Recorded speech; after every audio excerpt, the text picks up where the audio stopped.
റസൂലുള്ളാഹി തങ്ങളുടെ വഫാത്ത് സന്തോഷത്തിന്റെ ദിവസമാക്കിയത് ജൂതന്മാരാണ്. അഷ്റഫുൽ ഖൽക്കിന്റെ വഫാത്ത് സന്തോഷത്തിന്റെ ദിവസമാക്കിയത് ഷിയാക്കളാണ്. അഹ്ലുസുന്നക്ക് അത് നോവിന്റെ ദിവസമാണ്. ബഹുമാനപ്പെട്ട സ്വഹാബാക്കൾ കരഞ്ഞ ദിവസം, മദീന മൗനമായ ദിവസം, മസ്ജിദുൻ നബവി മൗനമായ ദിവസം, ഫാത്തിമയടക്കമുള്ള മക്കള് കരഞ്ഞ് നിലവിളിച്ച ദിവസം, പ്രിയപ്പെട്ട സഹാബാക്കൾ പലരും ബോധം കെട്ട് വീണ ദിവസം, ആകാശത്തിലെ മലക്കുകൾ സങ്കടപ്പെട്ട് കരഞ്ഞ ദിവസം, പക്ഷിപർവ്വജാതികൾ സങ്കടപ്പെട്ട് കരഞ്ഞ ദിവസം, ആകാശഭൂമികൾ ദുഃഖിച്ച് കരഞ്ഞ ദിവസം, അഷ്റഫുൽ ഖൽക്കിന്റെ വഫാത്ത് സഹിക്കാൻ കഴിയാത്തതിന്റെ പേരിൽ രണ്ട് വിഭാഗം മാത്രമാണ് അന്ന് സന്തോഷിച്ചത്. ഒന്ന് ജൂതന്മാരും ഒന്ന് ഷിയാക്കളും.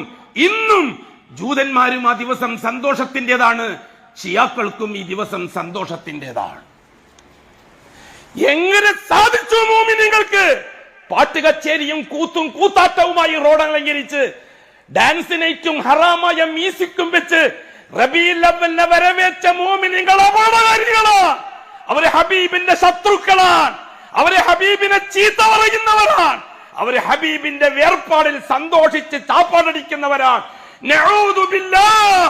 അവരെ ശർറിൽ നിന്നും അല്ലാഹുവിനോട് കാവലിനെ തേടൽ മാത്രമേ നമുക്ക് നിവൃത്തിയുള്ളൂ. വളരെ വ്യക്തവും ശക്തവുമായ കാര്യമാണിത്. അതുകൊണ്ട് തന്നെയാണ് അറിവുള്ള പണ്ഡിതന്മാര് പറഞ്ഞത്, ഹിജ്റ 3-മൂന്നാം നൂറ്റാണ്ടിലോ 4-ാം നൂറ്റാണ്ടിലോ ആണ് അത്തരത്തിലൊരു സന്തോഷം റബീഉൽ അവ്വലിൽ തുടങ്ങിയത്. അതെ, അപ്പോഴേക്കും ജൂതന്റെ എല്ലാ നിയന്ത്രണവും, ഷിയാക്കളുടെ മുഴുവൻ നിയന്ത്രണവും ജൂതൻ ഏറ്റെടുത്തു.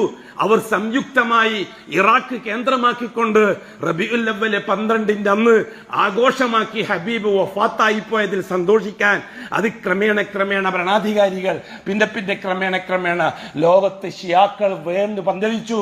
ലാ ഇലാഹ ഇല്ലല്ലാഹ് കൊണ്ട് ഷഹാദത്തിനെ മുജാറങ്ങളെ കൊണ്ട് ലാ ഇലാഹ ഇല്ലല്ലാഹയെ ബാത്തിലാക്കിയവർ, തരീഖത്ത് സൂഫി തരീഖത്തുകളെ കൊണ്ട് മുഹമ്മദി റിസാലത്തിന്റെ ഷഹാദത്തിനെ ബാത്തിലാക്കിയവർ, അവര് ലോകത്തെമ്പാടും വീണ്ടും പറഞ്ഞിച്ചു. മുവഹിദുകൾ വളരെ ചെറിയ ന്യൂനപക്ഷം, അഹ്ലുസുന്ന വളരെ ചെറിയ ന്യൂനപക്ഷം, അവർ നൊമ്പരത്തിന്റെ നാളുകളായി റബീഉൽ അവ്വലിനെ കണ്ടു. തീർച്ചയായും മറ്റു മാസങ്ങളിൽ തിങ്കളാഴ്ച നോമ്പനുഷ്ഠിക്കുന്നത് പോലെ ഈ റബീഉൽ അവ്വലിലെ തിങ്കളാഴ്ചയും മുസ്ലിം ഉമ്മ നോമ്പനുഷ്ഠിക്കും, മുഅ്മിനീങ്ങൾ നോമ്പനുഷ്ഠിക്കും. മുശ്രിക്കീങ്ങൾക്കും കാഫിരീങ്ങൾക്കും, ജാറങ്ങളെ കൊണ്ട് കാഫിറും മുശ്രിക്കുമായവർക്ക്, അതേപോലെ തന്നെ തരീഖത്ത് സൂഫി തരീഖത്തുകളെ കൊണ്ട് മുഹമ്മദി റിസാലത്ത് ദുർബലപ്പെടുത്തി കുഫറിൽ എത്തിച്ചേർന്നവർക്ക് ഈ റബീഉൽ അവ്വൽ 12 ഒരിക്കലും ഇബാദത്തിന്റെ ദിവസമല്ല. റബീഉൽ